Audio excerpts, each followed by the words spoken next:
నమస్కారం. సిటీ న్యూస్కి స్వాగతం. నేను వి రామ్చంద్. ప్రస్తుతం డ్రోన్ టెక్నాలజీ వేగంగా అభివృద్ధి చెందుతోందని, పలు రంగాల్లో ఈ టెక్నాలజీని వినియోగించుకోవటం జరుగుతోందని జిల్లా కలెక్టర్ రంజిత్ బాషా తెలిపారు. ఈ మేరకు రవీంద్ర మహిళా ఇంజనీరింగ్ కళాశాలలో డ్రోన్స్కు సంబంధించిన ల్యాబ్ను ఆయన ప్రారంభించారు. డ్రోన్ టెక్నాలజీ వేగంగా అభివృద్ధి చెందుతోందని, పలు రంగాల్లో డ్రోన్ టెక్నాలజీని వినియోగించడం జరుగుతోందని జిల్లా కలెక్టర్ పి రంజిత్ బాషా పేర్కొన్నారు. శనివారం స్థానిక నందికొట్కూర్ రోడ్డులోని రవీంద్ర మహిళా ఇంజనీరింగ్ కళాశాలలో డ్రోన్స్కు సంబంధించిన ల్యాబ్ను జిల్లా కలెక్టర్ ప్రారంభించారు. అనంతరం ministry of electronics and information technology ఆధ్వర్యంలో IIIT DM అధ్యాపకులచే స్వాయాన్ కార్యక్రమం ద్వారా నిర్వహిస్తున్న డ్రోన్ టెక్నాలజీ శిక్షణ ముగింపు సమావేశంలో పాల్గొని శిక్షణ పొందిన విద్యార్థులకు కలెక్టర్ సర్టిఫికెట్లను అందజేశారు. ఈ సందర్భంగా కలెక్టర్ మాట్లాడుతూ విద్యార్థి దశలోనే ఉన్నతమైన నైపుణ్యాలను పొందాలని కలెక్టర్ విద్యార్థులకు సూచించారు. యువత ప్రభుత్వ పథకాలు సద్వినియోగం చేసుకుని వారి నేర్పుతోనే వారి లక్ష్యాలను చేరుకోవాలని కలెక్టర్ విద్యార్థులకు సూచించారు. రవీంద్ర మహిళా ఇంజనీరింగ్ కాలేజీలో డ్రోన్ టెక్నాలజీపై IIIT అధ్యాపక బృందం వారిచే శిక్షణ నిర్వహించారని, ఈ శిక్షణ కార్యక్రమంలో 480 మంది విద్యార్థినులు శిక్షణ పొందారని అన్నారు. శిక్షణ పొందిన వారు ప్రజలకు ఉపయోగపడేలా డ్రోన్ టెక్నాలజీని వినియోగించేందుకు కృషి చేయాలని అన్నారు. ముఖ్యమంత్రి డ్రోన్ టెక్నాలజీ అభివృద్ధికి పలు చర్యలు తీసుకుంటున్నారని, వాటిని సద్వినియోగం చేసుకోవాలని సూచించారు.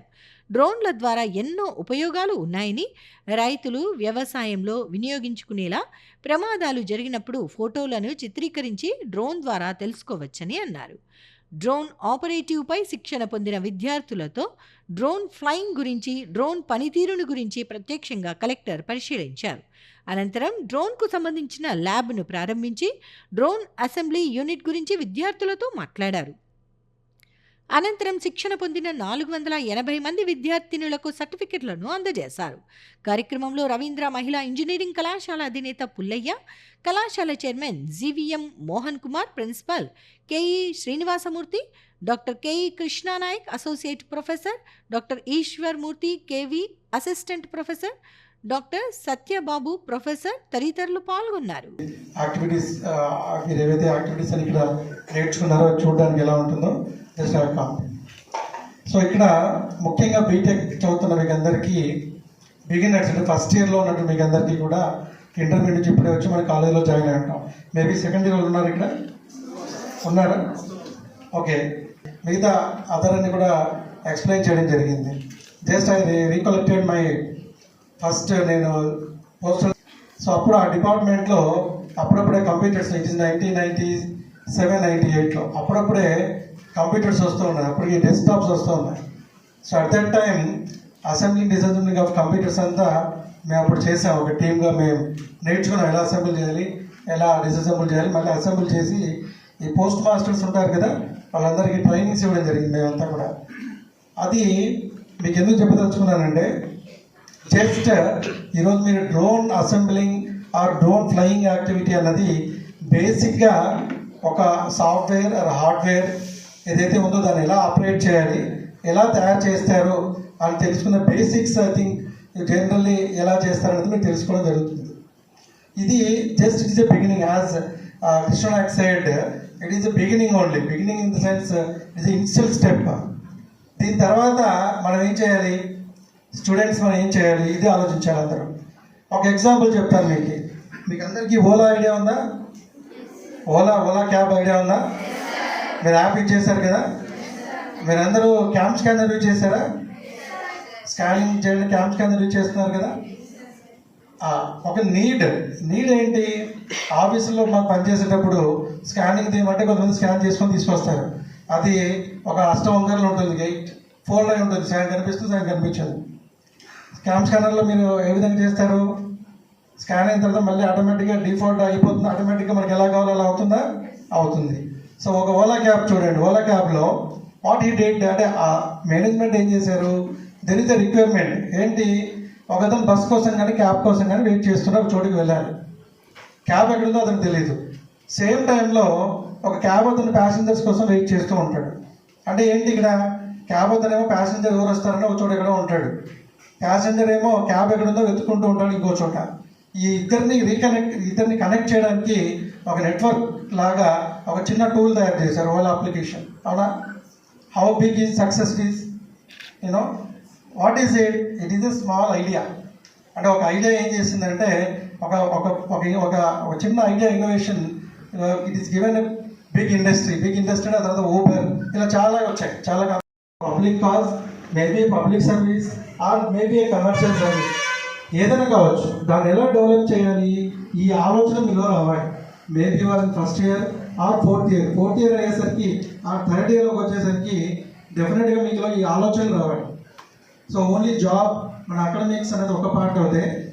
ఆల్ ఆఫ్ యూ కైండ్లీ ఈ టైప్ ఆఫ్ థింకింగ్ డెవలప్ చేసుకోవాలి ఇప్పటి నుంచి. సో అందుకే కిషాన్ గారు ప్రిన్సిపల్ గారు నా దగ్గరకు వచ్చినప్పుడు అది అడ్మినిస్ట్రేటర్ నాకు నీడ్స్ ఉన్నాయి. సో ఎలాగైతే భగీరథ మహర్షి పట్టుదల స్ఫూర్తిదాయకమని జిల్లా కలెక్టర్ రంజిత్ భాష తెలిపారు. ఈ మేరకు నగరంలోని జిల్లా కలెక్టరేట్ కాన్ఫరెన్స్ హాల్లో భగీరథ మహర్షి జయంతిని పురస్కరించుకొని ఆయన చిత్రపటానికి పూలమాల వేసి నివాళులు అర్పించారు. శ్రీ భగీరథ మహర్షి జయంతిని పురస్కరించుకుని కలెక్టరేట్లోని కాన్ఫరెన్స్ హాల్లో భగీరథ మహర్షి చిత్రపటానికి జిల్లా కలెక్టర్ రంజిత్ భాషా, సగర, ఉప్పర సంఘ నాయకులు పూలమాల వేసి పుష్పాంజలి ఘటించి ఘనంగా నివాళులు అర్పించారు. ఈ సందర్భంగా జిల్లా కలెక్టర్ మాట్లాడుతూ రాష్ట్ర ప్రభుత్వ ఆదేశాల మేరకు భగీరథ మహర్షి జయంతి వేడుకలు జరుపుకుంటున్నామన్నారు. కఠోర శ్రమ చేసి దేనినైనా సాధించగలమని భగీరథ మహర్షి నిరూపించారని, వారిని స్ఫూర్తిగా తీసుకుని యువత లక్ష్యాలను సాధించి విజయాలు అందుకోవాలని తెలిపారు. అదేవిధంగా వెనకబడిన తరగతుల వారి జీవన ప్రమాణాలను మెరుగుపరిచేందుకు చేపడుతున్న కార్యాచరణను పూర్తి స్థాయి ఫలాలు వారికి అందేలా నిరంతరం కృషి చేస్తామని అన్నారు. కేంద్ర మరియు రాష్ట్ర ప్రభుత్వాలు వెనకబడిన తరగతుల సంక్షేమం కోసం ఎన్నో సంక్షేమ పథకాలను ప్రవేశపెట్టిందని, వాటిని బీసీలందరూ సద్వినియోగం చేసుకోవాలని అన్నారు. గతంలో తాత్కాలికంగా మూతపడిన హాస్టల్స్ను కూడా తిరిగి ప్రారంభించబోతున్నామన్నారు. బీసీ విద్యార్థుల కొరకు డిఎస్సి స్టడీ సెంటర్ల ద్వారా విద్యార్థులకు శిక్షణ కూడా ఇవ్వటం జరుగుతోందన్నారు. విద్యార్థులు భగీరథ మహర్షిని ఆదర్శంగా తీసుకుని ఉన్నత లక్ష్యాలు నిర్దేశించుకుని వాటిని సాధించే దిశగా కృషి చేయాలని కలెక్టర్ సూచించారు. సమావేశంలో బీసీ వెల్ఫేర్ అధికారి K Prasuna, Yadava corporation director Venkateswararao, Nayana Brahmana corporation chairman Rudrakoti Sadasiva, Nayana Brahmana corporation director Vijay Kumar, Sagara సంఘ అధ్యక్షులు సత్యన్న, సగర సంఘం సొసైటీ కన్వీనర్ దూదెకొండ కుమార్, కర్నూలు జిల్లా సగర సంఘం గౌరవ ప్రెసిడెంట్ డాక్టర్ గిడ్డయ్య, సగర ఉప్పర సంఘ నాయకులు తదితరులు పాల్గొన్నారు. అన్నింటిని ఎదుర్కొంటూ దాన్ని అచీవ్ చేయగలిగితే దాన్ని భగీరథ ప్రయత్నం అన్నాం. సో భగీరథుడు మనకి దివి నుంచి భూమికి గంగను తీసుకురావడానికి, వాళ్ళ పెద్దల పూర్వీకుల వాళ్ళ ఆత్మల్ని పునీతం చేయడానికి గంగని ఇక్కడ తీసుకురావడం, పాతాళ గంగగా మళ్ళీ ఆ పాత్ర తీసుకొని రావడం అనేది మీకు అందరికీ తెలుసు.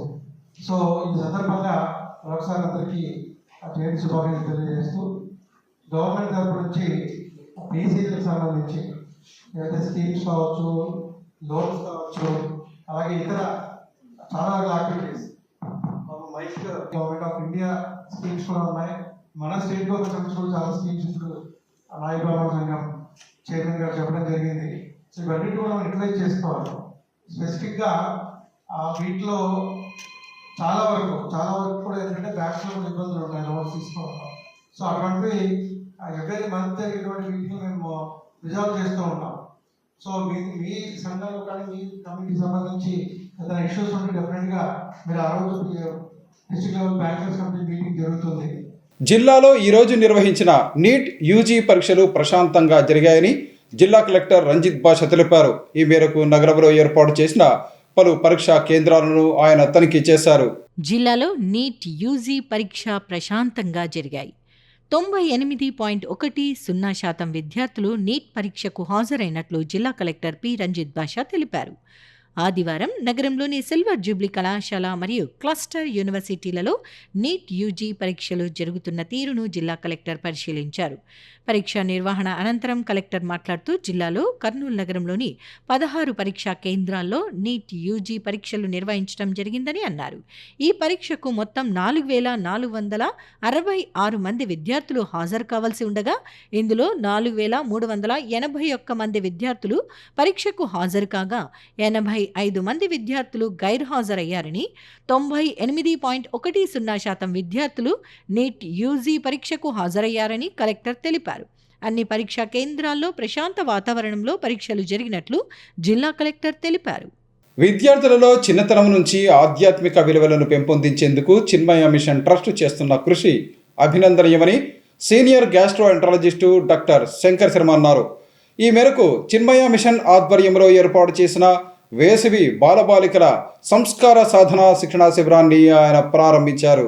నగరంలోని అశోక్ నగర్లో చిన్మయ మిషన్ ట్రస్ట్ ఆధ్వర్యంలో ఏర్పాటు చేసిన 18వ బాల బాలికల వేసవి సంస్కార సాధన శిక్షణా శిబిరాన్ని senior gastro enterologist doctor Shankar Sharma ముఖ్య అతిథిగా హాజరై ప్రారంభించారు. కార్యక్రమంలో చిన్మయ మిషన్ ట్రస్ట్ కర్నూలు జిల్లా ఇన్ఛార్జ్ మాతా సుప్రేమానంద సరస్వతి తదితరులు పాల్గొన్నారు. ఈ సందర్భంగా senior gastro enterologist doctor Shankar Sharma మాట్లాడుతూ చిన్మయ మిషన్ ట్రస్ట్ ఆధ్వర్యంలో బాలబాలికలకు చిన్నతనం నుండే ఆధ్యాత్మిక విలువలను వేసవి శిక్షణ ద్వారా నేర్పించడం అభినందనీయమని అన్నారు. సనాతన ధర్మ పరిరక్షణకు చిన్మయ మిషన్ ట్రస్ట్ ఇన్ఛార్జ్ మాతా సుప్రేమానంద సరస్వతి చేస్తున్న కృషి అభినందనీయమని చెప్పారు. భగవద్గీత ఒక మతానికి కులానికి చెందింది కాదని సర్వ మానవాళికి చెందిందని వివరించారు. సనాతన ధర్మం అంటే ఒక మతం కులం కాదని అన్ని మతాలకు ధర్మాన్ని బోధిస్తుందని వివరించారు. హిందూ, ముస్లిం, క్రిస్టియన్ ఇలా కుల మతాలకు అతీతంగా అందరికీ ధర్మాన్ని బోధించడమే సనాతన ధర్మం ముఖ్య ఉద్దేశ్యమని వివరించారు. ఇందులో సైన్స్, సోషల్ అన్ని అంశాలు మిళితమై ఉంటాయని చెప్పారు. సనాతన ధర్మం ఎప్పుడు చెడు బోధించదని, ధర్మంగా జీవించమని చెబుతుందని అన్నారు. విద్యార్థులు భగవద్గీత శ్లోకాలను ఉచ్చరించడం ద్వారా వారిలో మాట స్పష్టత, ఆలోచన విధానం విభిన్నంగా ఉంటుందని తెలిపారు. దీనివల్ల పర్యావరణంను పరిరక్షించడంతో పాటు నీటిని ఆదా చేయటం, మంచి ప్రవర్తన అలవాటు పడుతుందని వివరించారు. అనంతరం చిన్మయ మిషన్ ట్రస్ట్ ఇన్ఛార్జ్ సుప్రేమానంద సరస్వతి మాట్లాడుతూ senior gastro enterologist doctor Shankar Sharma ఒక వైద్యుడిగానే కాక ఆధ్యాత్మికవేత్తగా తన పరిశీలనలో తేలిందని వివరించారు. సాధారణంగా ఉన్నప్పుడు ఆయన వైద్యుడిగా ఉంటాడని, కానీ ఆయన మనస్సు మాత్రం ఆధ్యాత్మిక భావాలతో నిండి ఉంటుందన్నారు. చిన్నపిల్లలలో చిన్నతనం నుంచి ఆధ్యాత్మిక సంస్కారం, కుటుంబ విలువలు తెలియజేయడానికి ఈ కార్యక్రమాన్ని నిర్వహిస్తున్నామని తెలిపారు. శ్లోకాలు ఇటువంటివన్నీ కూడా వినడము నా పూర్వజన్మ సుకృతంగా నేను భావిస్తున్నాను. ఎందుకంటే సనాతన ధర్మాన్ని కాపాడడానికి వీళ్ళు నడుం బిగించి అమ్మగారు ముందుకు రావడం అనేది చాలా చాలా గొప్ప విషయము. ఎందుకంటే ఎటువంటి ప్రోత్సాహం లేకుండా కూడా ఒంటి చేత్తో చిన్మయ మిషన్ను కర్నూలు జిల్లాలో ఏకధాటిగా సక్సెస్ఫుల్గా విజయవంతంగా నిర్వహిస్తున్న మాతాజీ గారికి మరొకసారి నమస్కారాలు తెలుపుకుంటూ, భగవద్గీత అనేది ఒక మతానికి సంబంధించినది కాదు. సనాతన ధర్మం అంటే కూడా మతం అని కొంతమంది దాన్ని వేరే రకంగా మెలయించేయాలా అని విషం చిమ్మినారు. తప్పు అది. అన్ని మతాలకు సూచన ఇవ్వగలిగిందే సనాతన ధర్మము. అది ఎవరికి హిందూ మతమనో, క్రైస్తవ మతమనో, ఖురాన్ మతం, ముస్లిం మతమనో కాదు. సనాతన ధర్మం అంటే హిందూ ధర్మము, అంటే ఒక వే ఆఫ్ లైఫ్, అంటే ధర్మాన్ని ఆచరించడం. చాలా అద్భుతమైనటువంటి హయ్యర్ కాన్షియస్నెస్లో ఉన్నటువంటి ఒక మహోన్నతమైనటువంటి ఒక డాక్టరే కాదు, ఒక ఆధ్యాత్మికవేత్త కూడా. ఎందుకంటే వారితో మాట్లాడుతున్నప్పుడు ప్రతిసారి అనిపిస్తూ ఉంటుంది అనమాట, వారు తమకు తెలియకుండానే తమ యొక్క స్థాయిని అలా ఆత్మోన్నత స్థితికి వాళ్ళు వెళ్ళిపోతూ ఉంటారనమాట. తన మనసుని తీసుకెళ్ళిపోతూ ఉంటారు. శారీరకంగా ఉన్నప్పుడే డాక్టర్గా ఉంటారు, కానీ వాళ్ళ మైండ్ ఎప్పుడు కూడా ఆ హయ్యర్ ఆల్టిట్యూడ్లోనే ఉంటుందన్నమాట. ఆ విషయాన్ని నేను చాలాసార్లు గమనించాను, ఎందుకంటే ఒక మాతాజీగా, ఒక సన్యాసినిగా. బట్ స్వామి చిన్మయానంద మహారాజు వారి యొక్క ముఖ్యమైనటువంటి ఉద్దేశం ఏంటంటే, ఏమంటారంటే ఈనాటి బాలురే రేపటి పౌరులు. ఎందుకంటే మొక్కే వంగనేది మానే వంగన అంటారు. కాబట్టి చిన్నపిల్లల్లో ఆధ్యాత్మిక తత్వాన్ని, భగవద్గీత అంటే ఏమిటి, ఆ ఫౌండేషన్ అనేటటువంటిది చాలా స్పష్టంగా క్లారిటీగా నేర్పించేటటువంటి అవకాశాన్ని, అలాగే మనం రాయలసీమలో పుట్టాం కాబట్టి వేమన పద్యాలు, భాగవత పద్యాలు, తెలుగు మనం బాగా చదవాలి, మాట్లాడాలి. విద్యార్థులు చదువుతో పాటు క్రీడల్లో రాణిస్తే ఉజ్వల భవిష్యత్తు ఉంటుందని మున్సిపల్ కమిషనర్ రవీంద్రబాబు తెలిపారు. ఈ మేరకు నగరంలో ఏర్పాటు చేసిన వేసవి కరాటే శిక్షణా శిబిరాన్ని ఆయన ప్రారంభించారు. నగరంలో కరాటే మాస్టర్ షబ్బీర్ ఆధ్వర్యంలో ఏర్పాటు చేసిన వేసవి కరాటే శిక్షణ శిబిరాన్ని నగరపాలక సంస్థ commissioner Ravindra Babu, senior gastro enterologist doctor Shankar Sharma ముఖ్య అతిథులుగా హాజరై ప్రారంభించారు. ఈ సందర్భంగా వారు మాట్లాడుతూ విద్యార్థులు చదువుతో పాటు క్రీడల్లో రాణిస్తే మంచి భవిష్యత్తు ఉంటుందని చెప్పారు. ముఖ్యంగా కరాటే లాంటి మార్షల్ ఆర్ట్స్లో శిక్షణ పొందటం వల్ల శారీరక, మానసిక ఆరోగ్యం మెరుగుపడి చదువులోనూ చక్కగా రాణిస్తారని వివరించారు.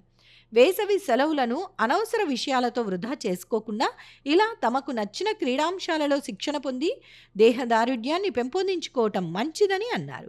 తల్లిదండ్రులు కూడా తమ పిల్లలను చదువుతో పాటు క్రీడల్లో ప్రోత్సహించేందుకు ముందుకు రావాలని వివరించారు.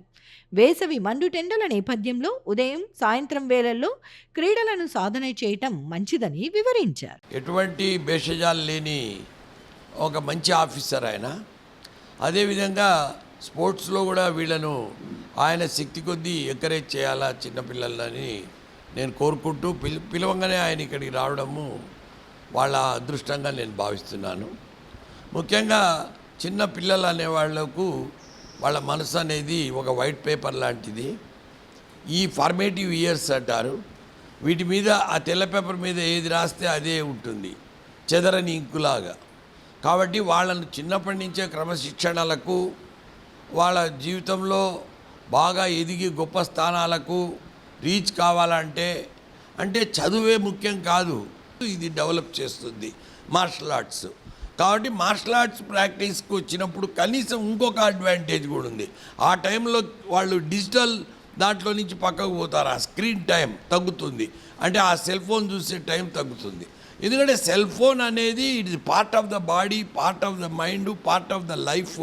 ఇప్పుడు సెల్ ఫోన్ అనేది, ఎందుకంటే ఆ సెల్ ఫోన్ లేదు అంటేనే వాడు నీకు సెల్ ఫోన్ లేదా, సెల్ ఫోన్ లేదా, పని వాళ్ళ దగ్గర ప్రతి ఒక్కరి దగ్గర సెల్ ఫోన్ ఉంది. టెక్నాలజీని ఓకే, దాన్ని మిస్యూజ్ చేయకుండా ఏ రకంగా ఒక మంచి క్రమశిక్షణ కలిగిన పౌరులు మన దేశంలోకి డెవలప్ చేసుకోగలగాలంటే స్పోర్ట్స్ అండ్ గేమ్స్లో బాగా, ఎందుకంటే 145 crore పాపులేషన్ ఉండే వాళ్లకు కంపేర్ చేస్తే చాలా చాలా తక్కువ మెడల్స్ వస్తాయి, ఒలింపిక్ మెడల్స్ కూడా. అదే సౌత్ కొరియా, అవి చిన్న కంట్రీస్, అక్కడ అంటే ఏమని అర్థము, డెఫినెట్గా వీటిలో స్పోర్ట్స్లో ఎంకరేజ్ చేయాలి. దాంట్లో ఎంకరేజ్ చేయాలంటే కూడా వాళ్ళ పేరెంట్స్ నుంచి ధైర్యం రావాలా. మేనంత వృధా చేసుకుంటున్నారు. సో దానికి ప్రత్యామ్నాయంగా ఇటువంటి ఆటల పోటీల్లో ఆటలు నేర్పించడం ద్వారా, ముఖ్యంగా ఒక స్పెషల్ స్కిల్ ఉన్నటువంటి ఇటువంటి నేర్పించడం, it's a taekwondo is a martial art, యుద్ధ కళ. ఇది ఒక సెల్ఫ్ డిఫెన్స్ ఆర్ట్, మిమ్మల్ని మీరు పరిరక్షించుకునేటువంటి కళ. ఇది దక్షిణ కొరియాలో ప్రారంభమైంది. దీని పుట్టుక, ఈ ఆర్ట్ అనేటువంటి టైక్వాండో స్కిల్ అనేటువంటిది అక్కడ దక్షిణ కొరియాలో 1950s అక్కడ ఉన్నటువంటి పరిస్థితుల్ని, దాన్ని తలెత్తినటువంటి ప్రమాదకర పరిస్థితులను తట్టుకోవడానికి ప్రజలు తమంతట తాముగా ఒక ప్రక్రియని సృష్టించుకోగలిగారు. సో 5 ప్రిన్సిపల్స్తో ఇది ప్రారంభమైంది. ఫస్ట్ కట్సీ ఉండాలి, అంటే మర్యాదగా ఎదుటి వ్యక్తికి గౌరవంగా ప్రవర్తించేటువంటి ప్రవర్తన మనకు ఉండాలన్నమాట. అది కట్సీ ఉంది. సో అలాగనే పర్సీవరెన్స్, ఏదైనా పట్టుకుంటే దాన్ని సాధించే వరకు పట్టుబడిన ప్రయత్నం చేయటం అన్నట్టు, పర్సీవరెన్స్ కూడా చేయాలి. ఓకే, సెల్ఫ్ కంట్రోల్ ఉండాలి. ఈ చేస్తున్నప్పుడు మీకు పైన, మీ ఆలోచనల పైన, మీ ప్రవర్తన పైన స్వీయ నియంత్రణ కూడా ఉండాలి. సో ఏ పని చేస్తున్నా కూడా కంట్రోల్డ్గా ఉండాలన్నమాట. ఇతర అవుటర్ ఫోర్సెస్ చాలా పనిచేస్తూ ఉంటాయి, వాటిని, ఆ ఇన్ఫ్లుయెన్స్ని తట్టుకోగలిగినటువంటిది, మిమ్మల్ని మీరు నియంత్రించుకోగలిగినటువంటి సెల్ఫ్ కంట్రోల్ మెకానిజం కూడా ఉండాలి. అలాగనే ఏదొచ్చినా కూడా సాధించగలిగినటువంటి ఇండామిటబుల్ స్పిరిట్ ఉండాలన్నమాట. అభేద్యమైనటువంటి, మేము ఏది అవాంతరం వచ్చినా అది సాధిస్తాము, మేము తట్టుకుంటాము, నిలబడతామనేటువంటి పట్టుదలతో కూడినటువంటి ఈ ప్రిన్సిపల్స్ పైన ఆధారపడి ఈ టైక్వాండో యుద్ధ కళని దక్షిణ కొరియా ప్రజలు ఆనాటి పరిస్థితులకి నేర్చుకున్నారు. అది నెమ్మదిగా దీనిలో ఉన్నటువంటి మంచిని మిగిలిన వాళ్ళు కూడా పాటించటం, నేర్చుకోవటం అలవాటు చేసుకున్నారు. ఆ తర్వాత దీనిలో ఉన్నటువంటి ప్రాముఖ్యతను గుర్తించి 2000 సంవత్సరం నుంచి ఒలింపిక్ స్పోర్ట్స్లో కూడా దీనికి స్థానం కల్పించడం జరిగింది. సో అంతర్జాతీయ స్థాయిలో జరిగేటువంటి వివిధ రకాల ఆటల పోటీల్లో ఒక స్పోర్ట్స్ గుర్తింపు రావటం అనేటువంటిది చాలా గొప్ప విషయము. ఈ ఒలింపిక్ పోటీల్లో జరిగే వాటిలో ఇతర ఆటల్లో అథ్లెటిక్స్ పోటీల్లో భాగంగా టైక్వాండో కూడా స్థానం వచ్చింది కాబట్టి అక్కడ పార్టిసిపేట్ చేస్తే ఇంకా ప్రపంచ స్థాయి గుర్తింపు అన్నమాట. సో దానికి ముందుగా దేశ స్థాయిలో, రాష్ట్ర స్థాయిలో ఇట్లా పోటీలు జరుగుతుంటాయి. అదేవిధంగా మీరు ప్రాక్టీస్ చేసిన దాన్ని బట్టి మీ గ్రేడింగ్ ఉంటుంది. హైయెస్ట్ ప్రాక్టీస్ చేసి వచ్చినప్పుడు ఆ ఆర్ట్ నేర్చుకుంటే ఇచ్చే దాన్ని బట్టి మీకు ర్యాంక్స్ ఇస్తారు కదా, దాన్ని బ్లాక్ బెల్ట్. ఇప్పుడే ఒక పాప బ్లాక్ బెల్ట్ హోల్డరు ఎవరు, విభా అండ్ లోకేష్. శ్రీరామనామాన్ని జపిస్తే సకల శుభాలు కలుగుతాయని గోవర్ధన్ నగర్ పంచముఖి ఆంజనేయ స్వామి ధర్మకర్త చిలుకూరి ప్రతాప్ తెలిపారు. ఈ మేరకు ఆలయంలో రామాయణ పఠనం కార్యక్రమాన్ని నిర్వహించారు. నగరంలోని గోవర్ధన్ నగర్లో ఉన్న పంచముఖ ఆంజనేయ స్వామి ఆలయంలో రామాయణ పఠనం కార్యక్రమాన్ని ఏర్పాటు చేశారు. కార్యక్రమంలో కార్పొరేటర్ సానా శ్రీనివాసులు, ఆలయ ధర్మకర్త చిలుకూరి ప్రతాప్ తదితరులు పాల్గొన్నారు. ఈ సందర్భంగా ప్రముఖ ప్రవచనకర్తచే రామాయణ పఠనం కార్యక్రమాన్ని నిర్వహించారు. ఈ కార్యక్రమంలో నగరంలోని వివిధ ప్రాంతాల నుంచి భక్తులు తరలివచ్చి రామాయణం పఠనంలో పాల్గొన్నారు. ఈ సందర్భంగా ఆలయ ధర్మకర్తల మండలి అధ్యక్షుడు చిలుకూరి ప్రతాప్, కార్పొరేటర్ సానా శ్రీనివాసులు తదితరులు మాట్లాడుతూ రామాయణ పఠనం చేసిన ప్రతి ఒక్కరికి సకల శుభాలు కలుగుతాయని చెప్పారు. శ్రీరామనామ జపం సర్వమానవాళికి క్షేమకరమని వివరించారు. నగరంలోని గోవర్ధన్ నగర్లో వలసిన పంచముఖ ఆంజనేయ స్వామి ఆలయంలో గత 30 సంవత్సరాలుగా రామాయణ పఠనం కార్యక్రమాన్ని నిర్వహిస్తున్నామని తెలిపారు. ఆలయ అభివృద్ధికి సహకరిస్తున్న ప్రతి ఒక్కరికి ధన్యవాదాలు తెలిపారు. గోవర్ధన్ నగర్ యందు ఇప్పటి నుంచి కదా గత 30 సంవత్సరాలుగా వీళ్ళు ఎంతో శ్రమపడి మా అన్నదమ్ములు అందరైతే వాళ్ళ ఫ్యామిలీ అంతా కలిసి కూడా ఈ టెంపుల్ని ఎంతో అభివృద్ధి చేసినారు. ఈ ఏరియాకే ఒక కళగా మారింది, లేదంటే ఒక స్లమ్ ఏరియా అని చెప్పేసి ఒక ఇది ఉండింది. ఇది ఒక ఆధ్యాత్మికంగా తయారైంది. ముఖ్యంగా ఏమంటే ప్రతి సంవత్సరము 30 సంవత్సరాల నుంచి శ్రీరామనవమి అయితేమి, దసరా ఉత్సవాలు అయితేమి ప్రతిదీ కూడా అంగరంగ వైభవంగా వాళ్ళ శక్తి కొలది బాగా చేయడం జరుగుతూ ఉంది. ఈ ఏరియా అంతా అన్నదానాలు ప్రతి నెల అమావాస్యకి అయితేమి, ప్రతి నెల అమావాస్యకి పూజలు చేయడం, అన్నదాన కార్యక్రమాలు చేయడము, వాళ్ళ కుటుంబానికి కూడా మనం దేవుడు ఆశీర్వదించాల్సిందిగా కోరుకుంటున్నాను. కనుక చెబితే, ఆయన పద్యాలైనా చెబితే, ఆయన భజనైనా చేస్తే మరి సాక్షాత్తు మారుతే అక్కడ ఉంటాడు, అక్కడికి వస్తాడు అని చెప్తారు. అటువంటిది మారుతి దేవాలయంలోనే ఇంతమంది భక్తుల ఎదురుగా నాకు ఈ అవకాశం రావడం అన్నటువంటిది నా పూర్వజన్మ సుకృతంగా భావిస్తా.